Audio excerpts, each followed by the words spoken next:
How's you all? I hope you all are doing well.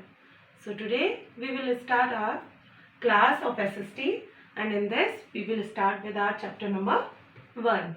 Chapter number 1 है आपका resources और इसके अंदर आज हम टॉपिक पढ़ेंगे introduction of resources. So we will read it from the book. So all students now open your book. Now students, अब हम बुक में से रीड करेंगे चैप्टर 1 रिसोर्सेज, जिसका मीनिंग क्या होता है? स्रोत. अब हम रीड आउट करते हैं. Mona and Raju were helping amma to clean their house.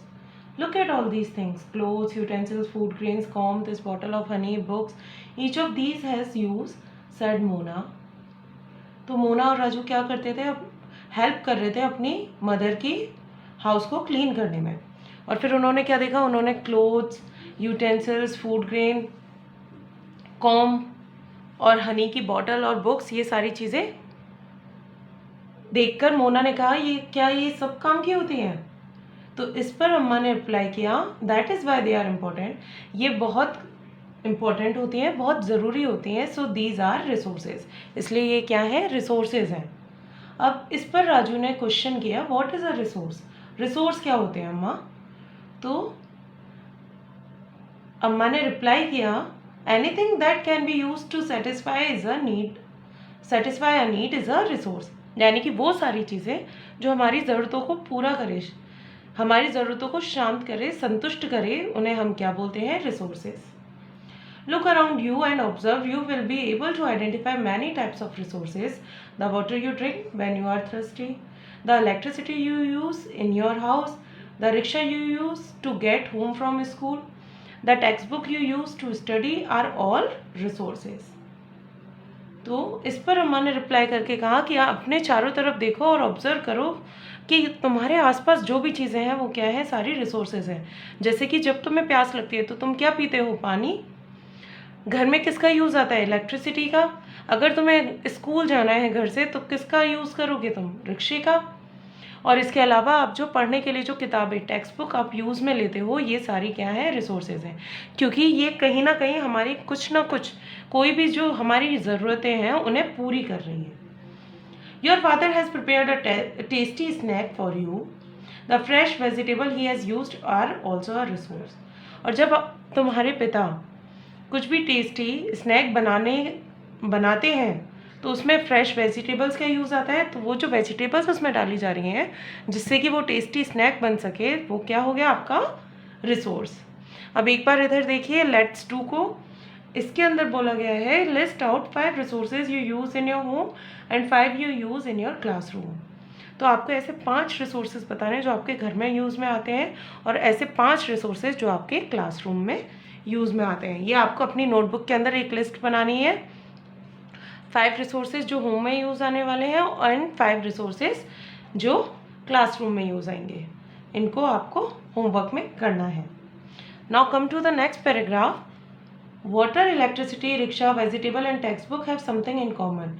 They have all been used by you, so they have utility, and utility or usability is what makes an object or substance a resource. तो आपका जैसे कि अभी हमने example पढ़े, जैसे water हुआ, electricity, rickshaw, ये जितनी भी चीज़ें थी इनमें कुछ ना कुछ एक चीज़ कॉमन है. वो एक चीज़ क्या कॉमन है? यानी कि ये हमारी कोई ना कोई नीड को फुलफिल कर रही है. यानी कि क्या बना रही है? ये एक यूटिलिटी है. यूटिलिटी क्या होता है? उपयोगिता. यूज़ में आ रही है जो हमारे. और किसी भी सब्सटेंस को, किसी भी पदार्थ को वो क्या बना रही है? एक रिसोर्स बना रही है.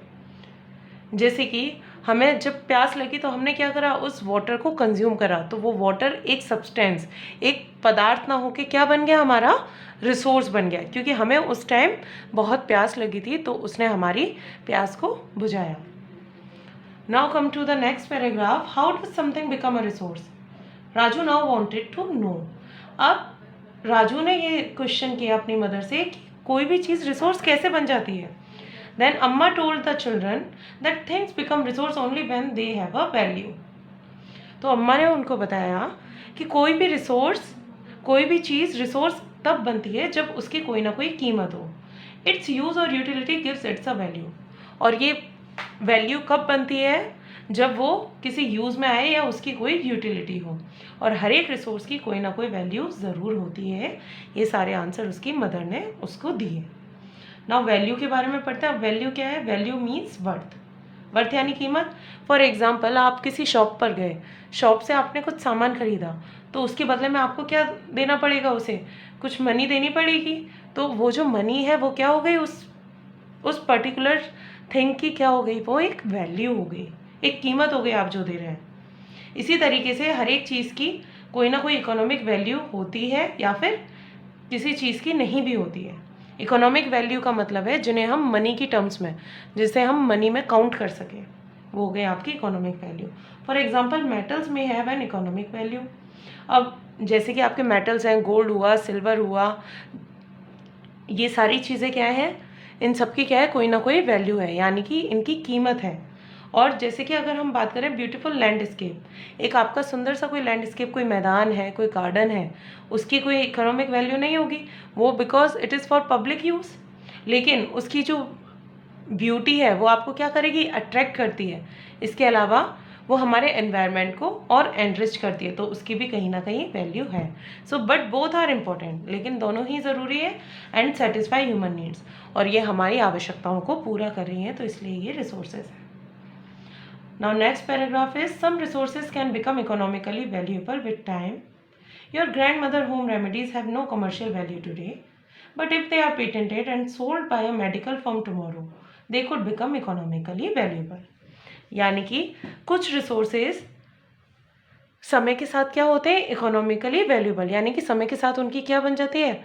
एक वैल्यू डिसाइड हो जाती है, यानी कि उनकी भी एक कीमत हम लगा सकते हैं। जैसे कि हम फॉर एग्जांपल, जिस ग्रैंड मदर है आपकी, अगर वो होम रेमेडीज़ यूज़ कर रही है, जैसे कि घरेलू उपचार जिन्हें हम बोलते हैं, फॉर एग्जांपल अगर हम बात करें, किसी के चोट लग जाती है तो हम क्या करते हैं? उस पर एक, अगर घर में अगर कुछ रेमेडी करनी है तो हम बोल देंगे कि इस पर हल्दी लगा लो, बिकॉज आपकी जो हल्दी है वो क्या काम करती है? एज अ एंटीसेप्टिक काम करती है।